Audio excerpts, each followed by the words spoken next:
하나님 말씀 야고보서 2장 21절입니다. 야고보서 2장 21절. 우리 조상 아브라함이 그 아들 이삭을 제단에 바칠 때에 행함으로 의롭다 하심을 받은 것이 아니냐. 믿음의 행위로 의롭다. 마치 행위가 의로움을 인하여 하나님께서 그 행위를 통해 그를 의롭다고 인정하는 듯한 말씀의 증언이죠. 그런데 우리가 믿음의 행위로라는 말씀에 우리가 귀를 기울이고 마음을 모아야 합니다. 믿음의 행위, 그러니까 믿음이 주인공이죠. 그래서 믿음을 가진 자가 나타나는 행위가 의롭다, 이렇게 이해를 해야 합니다. 오늘 본문은 야고보 사도가 주님이 다시 오심을 약속하고 하늘에 오르신 그 주님을 기다리다가 오지 않는 이들, 또한 믿음의 행위들이 엉터린 자들을 향해서 하나님의 말씀을 대언하는 겁니다. 너희들이 믿음이 있다고 하면서 왜 그렇게 엉뚱한 모습을 하느냐, 곧 세상처럼 살아가느냐, 세상에 미련을 두고 살아가느냐라는 것을 지적하는 겁니다. 그래서 아브람도 너희들, 우리들의 조상인, 믿음의 조상인 아브람이 그도 행위로 의로움을 받았지 않았느냐라는 내용이죠. 그래서 우리가 알 수 있는 것은 창세기 가면 아브람이 아들 이삭을 번제물로 바쳤을 때, 그때 비로소 하나님께서 아브람을 향해서 이제 네가 나를 경외하는 줄로 알겠다, 이렇게 말씀을 합니다. 그리고 너는 의로운 자라, 이렇게 말씀을 하죠. 그것이 성경에 증언되어 있는 거예요. 그래서 야고보 사도에 의해서 살아가는 믿음의 선배님들은 그 구약의 내용을 다 알고 있는 거죠. 그래서 그 구약을 인용해서 알지 않느냐, 그렇지 않니? 라고 하면서 지금 그 당시의 믿음의 선배님들에게 행위를 의롭게 해라, 이렇게 하는 거예요. 결국 이 말씀이 우리에게도 적용되어진 것인 줄 믿습니다. 그러면 우리가 한번 생각해 보는 거예요. 아브라함의 일생을 한번 생각해 보는 거죠. 아브라함이라는 인물이, 믿음의 조상의 그 인물이 성경에서 그는 갈대아 우르라는 곳에서 이방이라는 나라, 즉 하나의 약속의 땅이 아닌 다른 곳에서 살았던 인물입니다. 근데 그가 어떻게 태어난지는 모르고 어떠한 인생을 살았는지를 알 수는 없지만, 아버지는 우상물을 만들어 팔아서 재산을 얻어 살아가는 삶을 살아갔던 인물로 성경에 기록되고 있죠. 그래서 그 가운데 아브라함이 어떻게 하나님을 알았고 하나님에 대해 어떠한 신앙의 모습을 가졌다라는 것을 성경은 전혀 증언하지 않아요. 다만 이렇게 시작합니다. 하나님께서 아브라함을 불러서 너는 내가 지시할 땅을 가라, 이런, 고향도 버리고 다 버리고 내가 지시할 땅으로 가라 라는 음성을 듣고 아브라함은 지체 없이 갑니다. 그래서 성경엔 갈 바를 모르지만 곧 목적은 어딘지, 목적지가 어딘지는 알지 못해도 하나님의 말씀을 의지하여 그는 간 거죠. 자, 그러면 그는 믿음이 있었으니까 하나님의 말씀을 들어 그 믿음에 의해 순종한 거잖아요. 그러면 그 순종이 뭐예요? 행위예요. 갔으니까. 근데 그 당시는 의롭지 않았다. 꼭 야고보 사도가 얘기하는 살아있는 믿음과 죽은 믿음으로 이해해 볼 때 그러면 살아있는 믿음이야? 죽은 믿음이야? 라고 할 수 있잖아요. 왜냐하면 아들 이삭을 바쳤을 때 그때 비로소 의롭다 했으니까.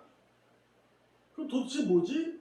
이렇게 우리가 의문이 들고 의심이 들 수 있어요. 그래서 신앙을 가졌을 때 우리가 어때야 되는지를 가르쳐주고 있는 것을 알 수 있다는 거예요. 그는 갈 바를 모르지만 주님의 말씀을 듣고 갑니다.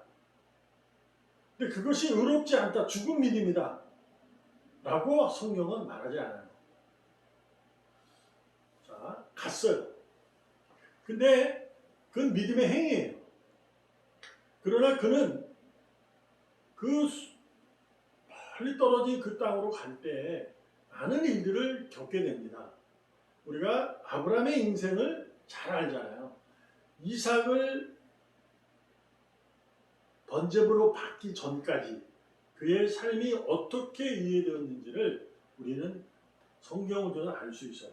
곧 그는 하나님에 대한 믿음은 대단했던 사람입니다. 그러니 목적지가 어딘지 모르지만 무작정 따라가는 거예요. 말씀에. 그러니까 대단한 거예요. 그러나 대단한 음성을 따라갔지만 그는 현실이라는 장벽에 부딪힐 때마다 자신의 입장에서 믿음을 이해하고 살았던 거죠. 하나님의 음성을 듣고 따르긴 해도 현실의 장벽에 부딪힐 때는 하나님의 말씀보다는 음성보다는 자신의 삶, 현실적 지식, 세상에 대한 것에 의해 그는 행위를 한 거예요. 그랬잖아요. 그죠?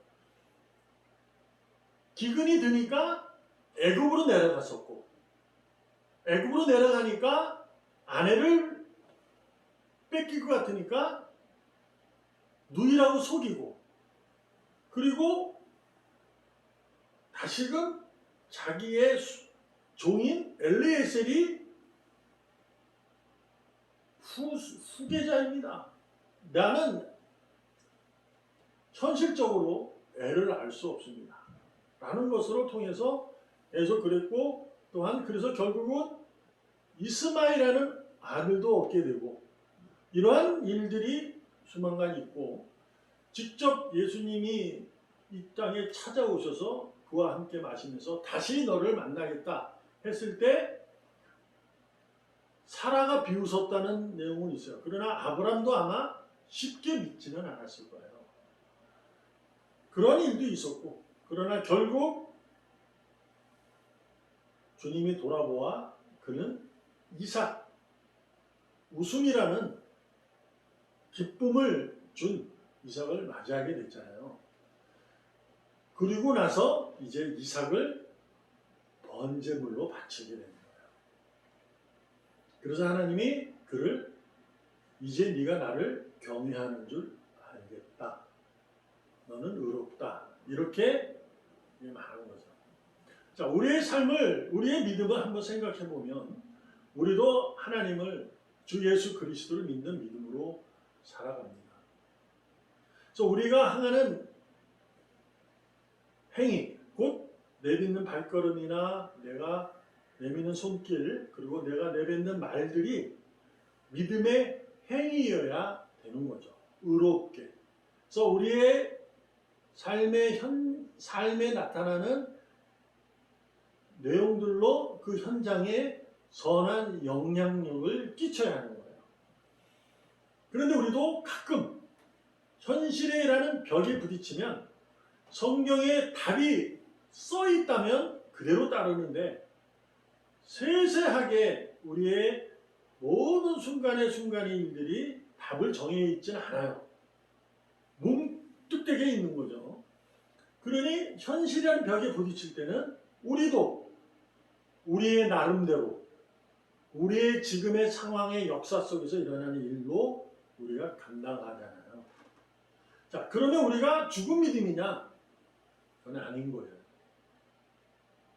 분명히 하나님을 믿고 예수 그리스도를 통해서 하나님을 화목하게 되어 죄 씻음을 받아 생명을 얻은 영생을 누리는 살아있는 자이기 때문에 우리는 죽은 믿음이 아니에요. 왜냐? 하나님께서 결코 나를 버리지 않기 때문에 그렇죠. 아브라함이 실수하고 그 시간 속에 수많은 실수와 실패와 고난 속에서도 하나님은 아브라함을 버리지 않았잖아요.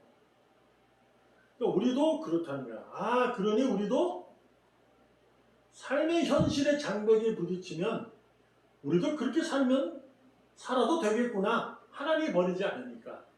라고 이해하면 오늘 말씀의 의미를 우리가 깨닫지 못하게 되는 거예요. 하나님께서 그러한 아브라함의 실수와 그러한 실패, 그러한 의롭지 못한 행동을 통해서 우리에게 보여주시고 그가 이삭을 번제물로 바쳤을 때 의롭다 하신 성경의 기록을 보면서 우리는 알아야 되는 거예요. 하나님은 선하신 분이니까 아브라함은 이삭을 바쳤다. 이런 것만 쓰면 되는 거예요. 아브라함의 실수, 하나님이 선택한 자가 실수하는 일을 기록하면 솔직히 손해죠. 근데 그걸 기록하고 그가 이래서 의롭다 하는 것을 봤을 때 우리가 배워야 하는 거예요. 무슨 의미를 우리가 배워야 하느냐? 아브라함도 실수와 실패와 고난의 수많은 시간 속에서 그가 놓지 않았던 것이 하나가 뭐냐면 하나님을 바라봤다는 거예요. 자기의 현실의 삶에서 자신의 입장의 이해로 행위를 했지만 그럼에도 불구하고 그는 하나님을 의지하는 것을 결코 잊지 않았던 거죠. 그래서 그 잊지 않았던 의지가 있었기에 결국 그는 이삭을 바쳐라 그때 아무 말 없이 바치게 된 거예요. 결국 우리는 믿음이라는 것은 순간의 의지로 하나님의 의지로 온전한 자가 의로운 자가 되는 것이 아니라는 것을 배울 수 있는 거예요. 우리도 우리의 삶을 통해서 우리가 믿음의 행위를 전혀 사람들에게 선한 영향력보다는 악한 영향을 끼칠 때가 많게 되잖아요. 지금도 우리가 세상에서 손가락질을 받는 교회가 그런 일들이 무수히 일어나잖아요.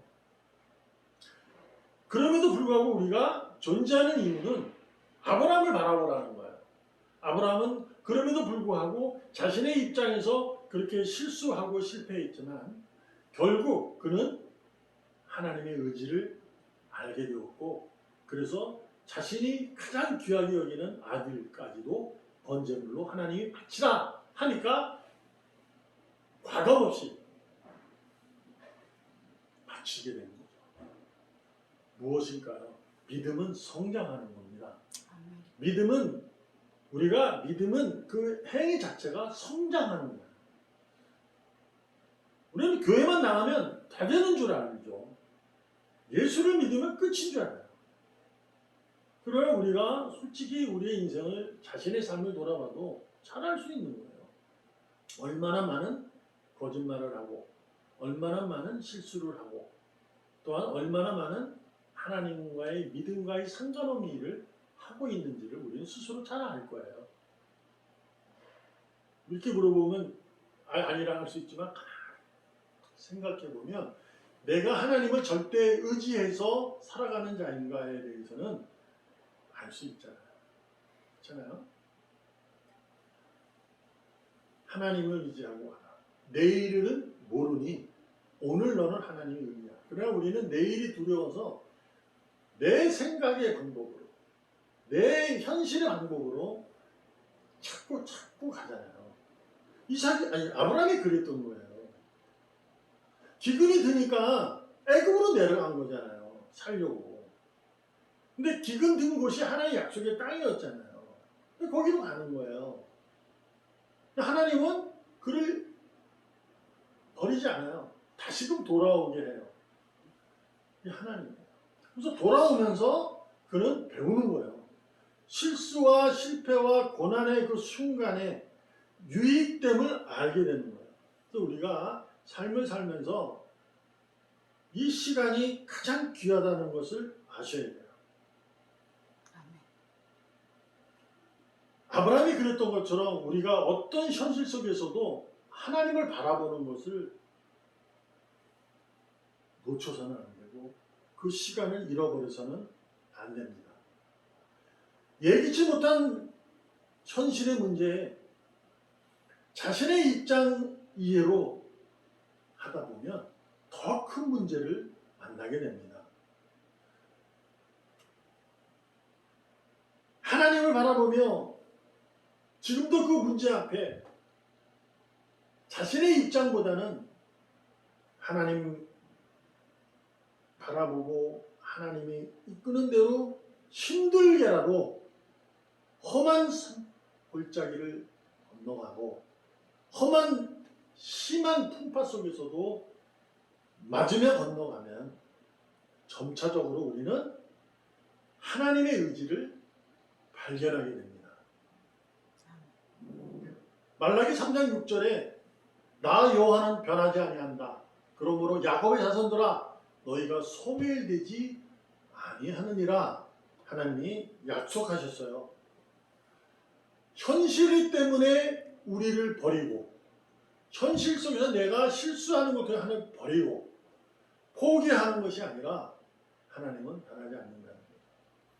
그러니까 우리가 이 말씀을 붙들고 지금의 내 모습 하나님을 바라보지 못하고 세상에 눈을 돌릴 때 하나님을 바라볼 수 있는 하나님의 의지를 발견하는 우리가 되어야 해요. 힘들고 어려워도 그래도 가야 합니다. 내일이 걱정된다고 자꾸 오늘 인간적인 방법, 세상의 방법, 세상에 미련을 두고 간다면 언제 이삭을 바칠지 모릅니다. 그러나 실패와 고난의 시간에서 하나님을 붙잡고 험한 산골짜기 건너가고 사망의 음침한 골짜기도 간다면 곧 이삭을 번제물로 바칠 수 있는 의로움이 우리에게 확연히 드러납니다. 아브라함이 이삭을 바치면 그래서 하나님이 번제물을 받았다면 만일이 말입니다.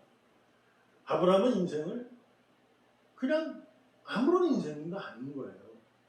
그렇잖아요? 그는 이삭을 얻기 위해서 그동안 그 수많은 세월을 흘렀는데 이삭을 바쳐버리면 끝나는 거예요. 근데도 그는 바치는 거죠. 그전에는 안 그랬거든요. 근데 갇혀요. 하나님이 그를 보호하시고 포기하지 않음을 확연하게 보여준 겁니다. 그러므로 지금 내가 현실의 장벽의 문제로 내 앞에 대두해 있다면, 내 눈앞에 있다면, 목격된다면 오히려 하나님을 바라보고 하나님의 의지를 따라 오늘도 어제도 또한 영원토록 변하지 아니하시고 동일하신 주님을 바라보면서 오늘도 주님 안에서 믿음의 행위 곧 이삭을 번제물로 바칠 수 있는 여러분과 제가 되어서 하나님으로부터 이제 네가 나를 경외하는 줄 알았다. 너는 의로운 자다.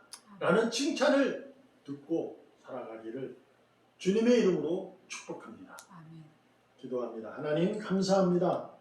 의로운 승리의 삶을 원합니다. 무조건 믿음의 의로운 행위, 곧 이삭을 번제물로 바칠 수 있는 믿음의 용기와 능력을 축복하여 주시옵소서. 아멘. 살아계시는 예수님의 이름으로 감사하며 기도합니다. 아멘. 아멘.